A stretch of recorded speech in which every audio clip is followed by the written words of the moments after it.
The Ice Demon by Clark Ashton Smith. Quanga the huntsman, with whom Phthos and Iber Xanth, two of the most enterprising jewelers of Iqua, had crossed the borders of a region into which men went but seldom, and wherefrom they returned even more rarely.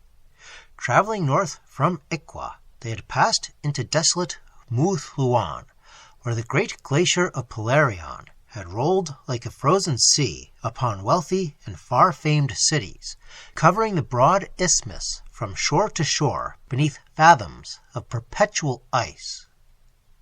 The shell-shaped domes of Serengoth, it was fabled, could still be seen deep down in the glaciation, and the high keen spires of Oggon-Zhai were embedded therein, together with fern palm and mammoth, and the square black temples of the god Sathagwa. All this had occurred many centuries ago, and still the ice, a mighty glittering rampart, was moving south upon deserted lands. Now, in the path of the embattled glacier, Quanga led his companions on a bold quest.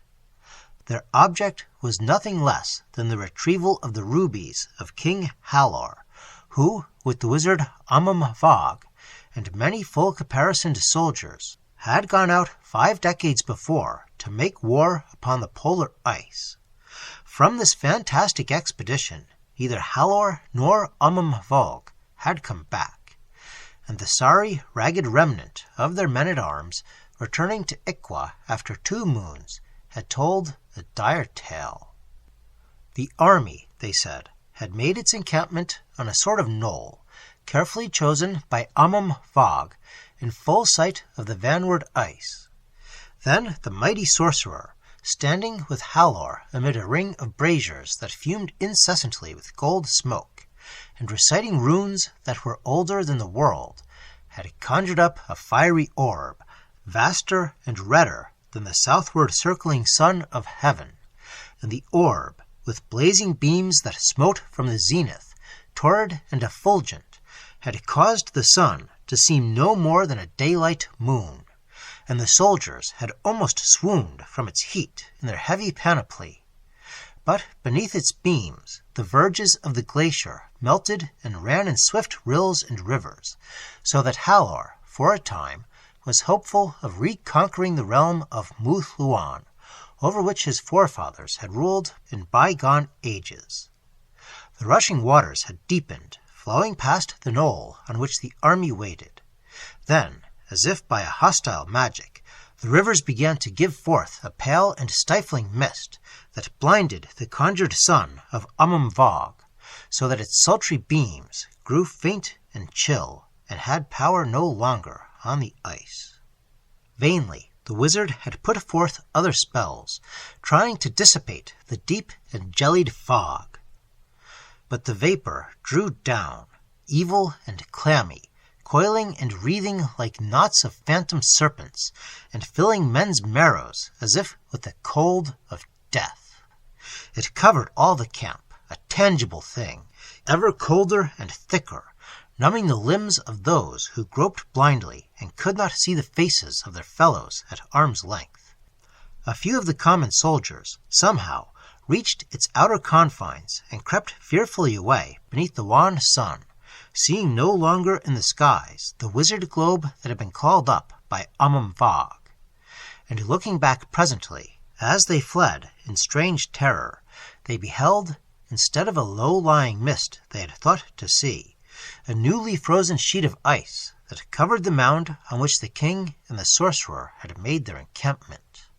The ice rose higher above the ground than a tall man's head, and dimly, in its glittering depth, the fleeing soldiers saw the imprisoned forms of their leaders and companions. Deeming that this thing was no natural occurrence, but a sorcery that had been exerted by the great glacier, and that the glacier itself was a live, malignant entity with powers of unknown bale, they did not slacken their flight, and the ice had suffered them to depart in peace, as if to give warning of the fate of those who dared to assail it. Some there were who believed the tale, and some who doubted. But the king that ruled in Iqua after Halor went not forth to do battle with the ice, and no wizard rose to make war upon it with conjured sons. Men fled before the ever-advancing glaciations, and strange legends were told of how people had been overtaken or cut off in lonely valleys by sudden diabolic shiftings of the ice, as if it had stretched out a living hand. And legends there were of awful crevices that yawned abruptly and closed like monstrous mouths upon them that dared the frozen waste, of winds like the breath of boreal demons, and blasted men's flesh with instant utter cold, and turned them into statues hard as granite. In time, the whole region, for many miles before the glacier, was generally shunned, and only the hardiest hunters would follow that quarry into that winter-blighted land. Now it happened that the fearless huntsman Iluak, the elder brother of Kwanga, had gone into Muthluan and had pursued an enormous black fox that led him after on the mighty fields of the ice sheet. For many leagues he trailed it, coming never within bowshot of the beast, and at length he came to a great mound on the plain that seemed to mark the position of a buried hill, and Iluak thought that the fox entered a cavern in the mound. So, with lifted bow and a poised arrow at the string, he went after it into the cavern. The place was like a chamber of the boreal kings or gods.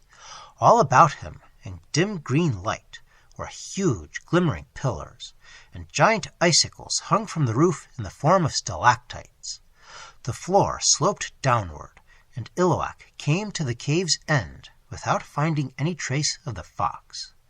But in the transparent depth of the further wall, at the bottom, he saw the standing shapes of many men, deep frozen and sealed up as in a tomb, with undecaying bodies and fair, unshrunken features. The men were armed with tall spears, and most of them wore the panoply of soldiers. But among them, in the van, there stood a haughty figure attired in the sea-blue robes of a king, and beside him was a bowed ancient who wore the night-black garb of a sorcerer. The robes of the regal figure were heavily sewn with gems that burned like colored stars through the ice. The great rubies, red as gouts of newly congealing blood, were arranged in the lines of a triangle on the bosom, forming the royal sign of the kings of Iqua. So Iluak knew, by these tokens, that he had found the tomb of Halor and Ommum-Vog, and the soldiers with whom they had gone up against the ice in former days. Overawed by the strangeness of it all, and remembering now the old legends, Iluak lost his courage for the first time, and quitted the chamber without delay. Nowhere could he find the black fox, and abandoning the chase, he returned southward, reaching the lands below the glacier without mishap. But he swore later that the ice had changed in a weird manner while he was following the fox, so that he was unsure of his direction for a while after leaving the cavern.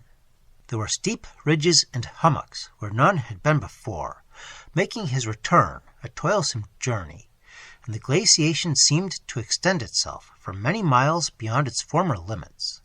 And because of these things, which he could not explain or understand, a curious, eerie fear was born in the heart of Iluak. Never again did he go back upon the glacier, but he told his brother Kwanga of that which he had found, and described the location of the cavern chamber in which King Halor and Ommum-Vog and their men-at-arms were entombed. And soon after this, Iluak was killed by a white bear on which he had used all his arrows in vain. Kwanga was no less brave than Iluak, and he did not fear the glacier, since he had been upon it many times and had noticed nothing untoward. His was a heart that lusted after gain, and often the thought of the rubies of Halor, locked with the king in eternal ice. And it seemed to him that a bold man might recover the rubies. So, one summer, while trading in Iqua with his furs, he went to the jewelers Eibert-Zanthe and Ommum-Vog, taking with him a few garnets that he had found in a northern valley. While the jewelers were appraising the garnets, he spoke idly of the rubies of Halor, and inquired craftily as to their value. Then, hearing the great worth of the gems, and noting the greedy interest that was shown by Ommum-Vog and Eibert-Zanthe, he told them the tale he had heard from his brother Iloak, and offered, if they would promise him half the value of the rubies, to guide them to the hidden cave. The jewelers agreed to this proposition in spite of the hardships of the proposed journey, and the difficulty they might afterward encounter in disposing surreptitiously of the gems that belonged to the royal family of Iqua, and would be claimed by the present king, Ralor, if their discovery were learned. The fabulous worth of the rubies had fired their avarice. Quanga, on his part, desired the complicity and connivance of the dealers, knowing that it would be hard for him to sell the jewels otherwise. He did not trust Ommum-Vog and Eibert-Zanthe, and it was for this reason that he required them to go with him to the cavern and pay over to him the agreed sum of money as soon as they were in possession of the treasure. The strange trio had set forth in midsummer. Now, after 2 weeks of journeying through the wild subarctic region, they were approaching the confines of the eternal ice. They traveled on foot, and their supplies were carried by 3 horses, little larger than musk oxen. Quanga, an unerring marksman, hunted for their daily food the hares and waterfowl of the country. Behind them, in a cloudless turquoise heaven, there burned the low sun that was said to have described a loftier ecliptic in former ages. Drifts of unmelting snow were heaped in the shadows of the higher hills, and in steep valleys they came upon the vanward glaciers of the ice sheet. The trees and shrubs were already sparse and stunted in a land where rich forests had flourished in olden time beneath a milder climate. But poppies flamed in the meadows and along the slopes, spreading their frail beauty like a scarlet rug before the feet of perennial winter, and the quiet pools and stagnant flowing streams were lined with white water lilies. A little to the east they saw the fuming of volcanic peaks that still resisted the inroads of the glaciers. On the west were high, gaunt mountains, whose sheer cliffs and pinnacles were topped with snow, and around whose nether slopes the ice had climbed like an inundating sea. Before them was the looming, crenellated wall of the realm-wide glaciation, moving equally on plain and hill, uprooting the trees and pressing the soil forward in vast folds and ridges. Its progress had been stayed a little by the northern summer. Quanga and the jewelers, as they went on, came to turbid rills, made by a temporary melting that issued from beneath the glittering blue-green ramparts. They left their pack-horses in a grassy valley, tethered by long cords of elk thong to the dwarfish willows. Then, carrying such provisions and other equipment as they might require for a 2 days' journey, they climbed the ice slope at a point selected by Quanga as being most readily accessible, and started in the direction of the cave that had been found by Iloak. Quanga took his bearings from the position of the volcanic mountains, and also from 2 isolated peaks that rose on the sheeted plain to the north, like the breasts of a giantess beneath her shining armor. The 3 were well equipped for all exigencies of their search. Quanga carried a curious pickaxe of finely tempered bronze, to be used in disentombing the body of King Halor, and he was armed with a short, leaf-shaped sword, in addition to his bow and quiver of arrows. His garments were made from the fur of a giant bear, brown-black in color.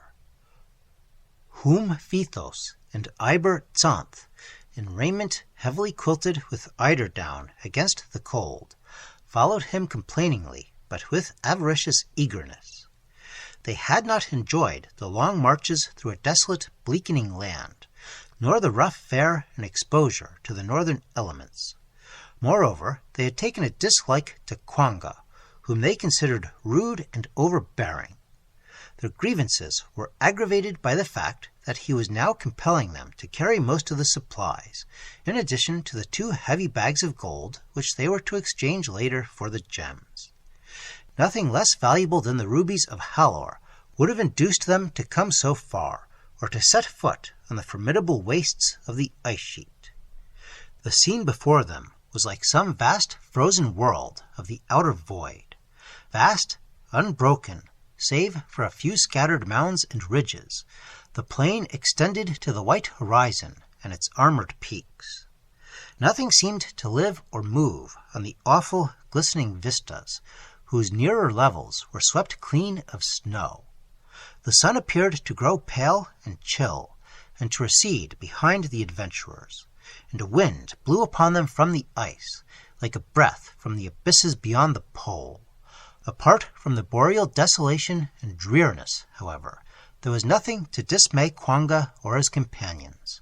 None of them were superstitious, and they deemed that the old tales were idle myths, were no more than fear-born delusions. Kwanga smiled commiseratively at the thought of his brother Illuak, who had been so oddly frightened and had fancied such extraordinary things after the finding of Halor. It was a singular weakness in Illuak, the rash and almost foolhardy hunter who had feared neither man nor beast. As to the trapping of Halor and Ommum-Vog and their army in the glacier, it was plain that they had allowed themselves to be overtaken by the winter storms, and the few survivors, mentally unhinged by their hardships, had told a wild story.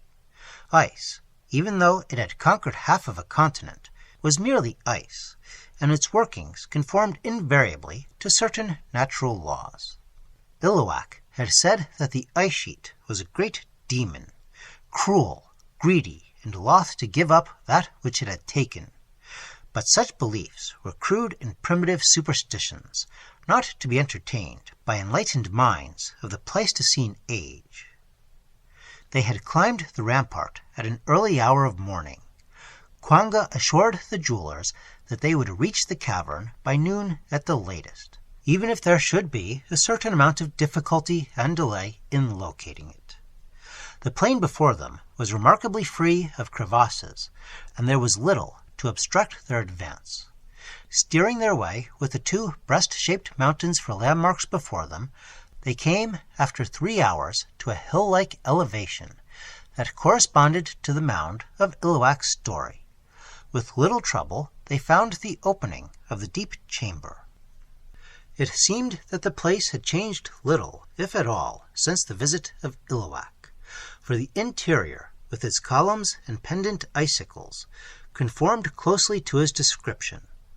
The entrance was like a fanged maw. Within, the floor sloped downward at a slippery angle for more than 100 feet. The chamber swam with a cold and glaucous translucency that filtered through the dome-like roof. At the lower end, in the straighted wall, Kwanga and the jewelers saw the embedded shapes of a number of men, among which they distinguished easily the tall, blue-clad corpse of King Halor and the dark, bowed mummy of Ommum-Vog. Behind these, the shapes of others, lifting their serried spears eternally and receding downward in stiff ranks through unfathomable depths, were faintly discernible. Halor stood regal and erect, with wide-open eyes that stared haughtily as in life. Upon his bosom the triangle of hot and blood-bright rubies smoldered unquenchably in the glacial gloom, and the colder eyes of topazes, of beryls, of diamonds, of chrysolites, gleamed and twinkled from his azure raiment. It seemed that the fabulous gems were separated by no more than a foot or 2 of ice from the greedy fingers of the hunter and his companions. Without speaking, they stared raptly at the far-sought treasure. Apart from the great rubies, the jewelers were also estimating the value of the other gems worn by Halor. These alone, they thought complacently, would have made it worth while to endure the fatigue of the journey and the insolence of Kwanga. The hunter, on his part, was wishing that he had driven an even steeper bargain. The 2 bags of gold, however, would make him a wealthy man. He could drink to his full content the costly wines, redder than the rubies, that came from far Uzuldarum in the south. The tawny, slant-eyed girls of Iqua would dance at his bidding, and he could gamble for high stakes. All 3 were unmindful of the eeriness of their situation, alone in that boreal solitude with the frozen dead, and they were oblivious likewise to the ghoulish nature of the robbery they were about to commit. Without waiting to be urged by the companions, Kwanga raised the keen and highly tempered pick of bronze, and began to assail the translucent wall with mighty blows. The ice rang shrilly beneath the pick, and dropped away in crystal splinters and diamond lumps. In a few minutes he had made a large cavity, and only a thin shell, cracked and shattering, remained before the body of Halor. This shell Kwanga proceeded to pry off with great care, and soon the triangle of monstrous rubies, more or less encrusted still with clinging ice, lay bare to his fingers. While the proud, bleak eyes of Halor stared immovably upon him from behind their glassy mask, the hunter dropped the pick, and drawing a sharp, leaf-shaped sword from its scabbard, he began to sever the fine silver wires by which the rubies were attached cunningly to the king's raiment. In his haste, he ripped away portions of the sea-blue fabric, bearing the frozen and dead-white flesh beneath. One by one, as he removed the rubies, he gave them to Ommum-Vog, standing close behind him, and the dealer, bright-eyed with avarice, drooling a little with ecstasy, stored them carefully in a huge pouch of mottled lizard skin that he had brought along for the purpose. The last ruby had been secured, and Kwanga was about to turn his attention to the lesser jewels that adorned the king's garments in curious patterns and signs of astrological or hieratic significance. Then, amid their preoccupation, he and Ommum-Vog were startled by a loud and splintering crash that ended with myriad tinklings as of broken glass. Turning, they saw that a huge icicle had fallen from the cavern dome, and its point, as if aimed unerringly, had cloven the skull of Icicles, who lay amid the debris of shattered ice, with the sharp end of the fragment deeply embedded in his oozing brain. He had died instantly, without knowledge of his doom. The accident, it seemed, was a perfectly natural one, such as might occur in summer from a slight melting of the immense pendant. But amid their consternation, Kwanga and Ommum-Vog were compelled to take note of certain circumstances that were far from normal or explicable. During the removal of the rubies, on which their attention had been centered so exclusively, the chamber had narrowed to half of its former width, and it also closed down from above, till the hanging icicles were almost upon them, like the champing of teeth in some tremendous mouth. The place had darkened, and the light was such as might filter into Arctic seas beneath heavy floes. The incline of the cave had grown steeper, as if it were pitching into bottomless depths. Far up, incredibly far, the 2 men beheld the tiny entrance, which seemed no bigger than the mouth of a fox's hole. For an instant they were stupefied. The changes of the cavern could admit of no natural explanation, and the Hyperboreans felt the clammy surge of all the superstitious terrors that they had formerly disclaimed. No longer could they deny the conscious, animate malevolence, the diabolic powers of Baal imputed to the ice in old legends. Realizing their peril, and spurred by a wild panic, they started to climb the incline. Ommum-Vog retained the bulging pouch of rubies, as well as the heavy bag of gold coins that hung from his girdle, and Kwanga had enough presence of mind to keep his sword and pickaxe. In their terror-driven haste, however, both forgot the second bag of gold, which lay beside Icicles under debris of the shattered pendant. The supernatural narrowing of the cave, the dreadful and sinister closing down of its roof, had apparently ceased. At any rate, the Hyperboreans could detect no visible continuation of the process as they climbed frantically and precariously toward the opening. They were forced to stoop in many places to avoid the mighty fangs that threatened to descend upon them, and even with the rough tiger-skin buskins that they wore, it was hard to keep their footing on the terrible slope. Sometimes they pulled themselves up by means of the slippery, pillar-like formations, and often Kwanga, who led the way, was compelled to hew hasty steps in the incline with his pick. Ommum-Vog was too terrified for even the most rudimentary reflection, but Kwanga, as he climbed, was considering the monstrous alterations of the cave, which he could not align with his wide and various experience of the phenomena of nature.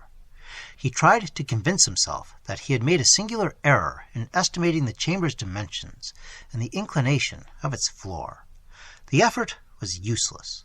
He still found himself confronted by a thing that outraged his reason, a thing that distorted the known face of the world with unearthly, hideous madness, and mingled a malign chaos with its ordered workings. After an ascent that was frightfully prolonged, like the effort to escape from some delirious, tedious nightmare predicament, they neared the cavern mouth. There was barely room now for a man to creep on his belly beneath the sharp and ponderous teeth. Kwanga, feeling that the fangs might close upon him like those of some great monster, hurled himself forward and started to wriggle through the opening with a most unheroic celerity. Something held him back, and he thought, for one moment of stark terror, that his worst apprehensions were being realized. Then he found that his bow and quiver of arrows, which he had forgotten to remove from his shoulders, were caught against the pendant ice. While Ommum-Vog gibbered in a frenzy of fear and impatience, he crawled back and relieved himself of the impeding weapons, which he thrust before him, together with his pick, in a second and more successful attempt to pass through the straight opening. Rising to his feet on the open glacier, he heard a wild cry from Ommum-Vog, who, trying to follow Kwanga, had become tightly wedged in the entrance through his greater girth. His right hand, clutching the pouch of rubies, was thrust forward beyond the threshold of the cave. He howled incessantly with half-coherent protestations that the cruel ice teeth were crunching him to death. In spite of the eerie terrors that had unmanned him, the hunter still retained enough courage to go back and try to assist Ommum-Vog. He was about to assail the huge icicles with his pick when he heard an agonizing scream from the jeweler, followed by a harsh and indescribable grating. There had been no visible movement of the fangs, and yet Kwanga now saw that they had reached the cavern floor. The body of Ommum-Vog, pierced through and through by one of the icicles, was ground down by the blunter teeth, was spurting blood on the glacier, like the red mist from a wine-press. Kwanga doubted the very testimony of his senses. The thing before him was patently impossible. There was no mark of cleavage in the mound above the cavern mouth to explain the descent of those awful fangs. Before his very eyes, but too swiftly for direct cognition, this unthinkable enormity had occurred. Ommum-Vog was beyond all earthly help, and Kwanga, now wholly a slave of a hideous panic, would hardly have stayed longer to assist him in any case. But seeing the pouch that had fallen forward from the dead jeweler's fingers, the hunter snatched it up through an impulse of terror-mingled greed, and then, with no backward glance, he fled on the glacier toward the low circling sun. For a few moments, as he ran, Kwanga failed to perceive the sinister and ill-boding alterations, comparable to those of the cave, which had somehow occurred in the sheeted plain itself. With a terrific shock, which became an actual vertigo, he saw that he was climbing a long, insanely tilted slope, above whose remote extreme the sun had receded strangely, and was now small and chill, as if seen from an outer planet. The very sky was different. Though still perfectly cloudless, it had taken on a curious, deathly pallor. A brooding sense of inimical volition A vast and freezing malignity seemed to pervade the air and to settle upon Kwanga like an incubus. But more terrifying than all else, in its proof of a conscious and malign derangement of natural law, was the giddy poleward inclination that had been assumed by the level plateau. Kwanga felt that creation itself had gone mad, and had left him at the mercy of demoniacal forces from the godless outer gulfs, keeping a perilous foothold, weaving and staggering laboriously upward. He feared momently that he would slip and fall and slide back forever into Arctic depths unfathomable. And yet, when he dared to pause at last, and turned shudderingly to peer down at the supposed descent, he saw behind him an acclivity similar in all respects to the one he was climbing, a mad, oblique wall of ice that rose interminably to a second remote sun. In the confusion of that strange bouleversement, he seemed to lose the last remnant of equilibrium, and the glacier reeled and pitched about him like an overturning world as he strove to recover the sense of direction that had never before deserted him. Everywhere, it appeared, there were small and wan parhelia that mocked him above unending glacial scarps. He resumed his hopeless climb through a topsy-turvy world of illusion. Whether north, south, east, or west, he could not tell. A sudden wind swept downward on the glacier. It shrieked in Kwanga's ears like the myriad voices of taunting devils. It moaned and laughed and ululated with shrill notes as of crackling ice. It seemed to pluck at Kwanga with live, malicious fingers, to suck the breath for which he had fought agonizingly. In spite of his heavy raiment and the speed of his toilsome ascent, he felt its bitter, mordant teeth, searching and biting even to the marrow. Dimly, as he continued to climb upward, he saw that the ice was no longer smooth, but had risen into pillars and pyramids around him, or was fretted obscenely into wilder shapes. Immense malignant profiles leered in blue-green crystal, the malformed heads of bestial devils frowned, and rearing dragons writhed immovably along the scarp or sank frozen into deep crevasses. Apart from these imaginary forms that were assumed by the ice itself, Kwanga saw, or believed that he saw, human bodies and faces embedded in the glacier.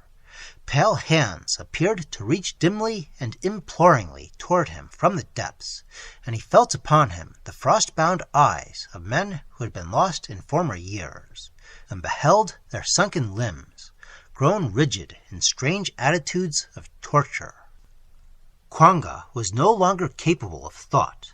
Deaf, blind, primordial terrors, older than reason, had filled his mind with their atavistic darkness. They drove him on implacably, as a beast is driven, and would not let him pause or flag on the mocking nightmare slope. Reflection would have told him only that his ultimate escape was impossible, that the ice, the live and conscious and maleficent thing, was merely playing a cruel and fantastic game, which it had somehow devised in its incredible animism. So, perhaps, it was well that he had lost the power of reflection. Beyond hope, and without warning, he came to the end of the glaciation. It was like the sudden shift of a dream, which takes the dreamer unaware, and he stared uncomprehendingly for some moments at the familiar Hyperborean valleys below the rampart to the south, and the volcanoes that fumed darkly beyond the southeastern hills. His flight from the cavern had consumed almost the whole of the long subpolar afternoon, and the sun was now swinging close above the horizon.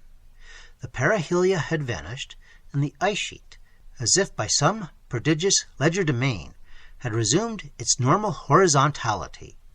If he had been able to compare his impressions, Kwanga would have realized that at no time had he surprised the glacier in the accomplishment of its bewildering supernatural changes. Doubtfully, as if it were a mirage that might fade at any moment, he surveyed the landscape below the battlements. To all appearances, He had returned to the very place from which he and the jewelers had begun their disastrous journey on the ice. Before him, an easy declivity, fretted and runneled, ran down toward the grassy meadows. Fearing that it was all deceitful and unreal, a fair, beguiling trap, a new treachery of the element that he had grown to regard as a cruel and almighty demon, Kwanga descended the slope with hasty leaps and bounds. Even when he stood ankle-deep in the club mosses, with leafy willows and sedgy grasses about him, he could not quite believe the verity of his escape. The mindless prompting of a panic fear still drove him on, and a primal instinct, equally mindless, drew him toward the volcanic peaks. The instinct told him that he would find refuge from the bitter boreal cold amid their purlieus, and there, if anywhere, he would be safe from the diabolical machinations of the glacier. Boiling springs were said to flow perpetually from the nether slopes of these mountains. Great geysers, roaring and hissing like infernal cauldrons, filled the higher gullies with scalding cataracts. The long snows that swept upon Hyperborea were turned to mild rains in the vicinity of the volcanoes, and there a rich and sultry-colored flora, formerly native to the whole region, but now exotic, flourished throughout the seasons. Kwanga could not find the little shaggy horses that he and his companions had left tethered to the dwarf willows in the valley meadow. Perhaps, after all, it was not the same valley. At any rate, he did not stay his flight to search for them. Without delay or lingering, after one fearful backward look at the menacing mass of the glaciation, he started off in a direct line for the smoke-plumed mountains. The sun sank lower, skirting endlessly the southwestern horizon, and flooding the battlemented ice in the rolling landscape with a light of pale amethyst. Kwanga, with iron thews inured to protracted marches, pressed on in his unremitting terror, and was overtaken gradually by a long, ethereal-tinted twilight of northern summer. Somehow, through all the stages of his flight, he had retained the pickaxe, as well as his bow and arrows.